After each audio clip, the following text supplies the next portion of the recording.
Office ছুটির পর বিশালের উদ্দেশ্যে বেরিয়ে পড়লাম। আজকের ব্লগ শুরু হলো এখান থেকেই।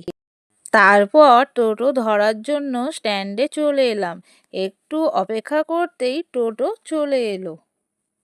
টোটো আসতেই টোটোতে আমি উঠে পড়লাম।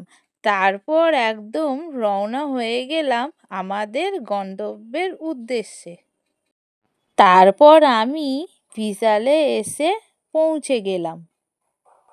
তারপর আমি বিশালের ভিতরে ঢুকলাম। চারদিকে সাজানো পোশাক আর আলো দেখে মনটাই ভালো হয়ে গেল। যা যা লাগবে সব দেখে শুনে নিতে শুরু করে দিলাম। আমি টেডি বিয়ারের কাছে এসে পৌঁছালাম। এখানে একটা মাঙ্কি টেডি বিয়ার আমার চোখে পড়ল।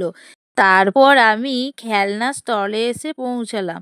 চারদিকে রঙিন খেলনা, পাজেল, ছোটদের ঘর সাজানোর জিনিস আর গাড়ির মতো ইনস্ট্রুমেন্ট দেখে মনটা একেবারে ভরে গেল। এত সুন্দর জিনিস দেখে সত্যিই দারুণ লাগছে। তারপর আমি একের পর এক কালারফুল ট্রলি ব্যাগ দেখতে চলে গেলাম। বিভিন্ন ধরনের ব্যাগ, ট্রলি ব্যাগ দেখতে পেলাম। এবার আর্টিফিশিয়াল ট্রিগুলোকে হাতে নিয়ে এক একটা করে দেখলাম।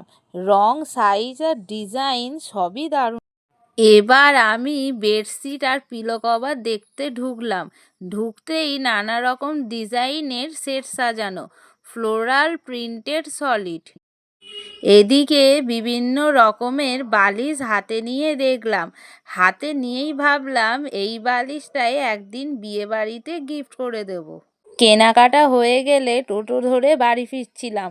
টোটোতে স্নেহার সাথে দেখা হয়ে গেল। দুজনে গল্প করতে করতে বাড়ি চলে এলাম।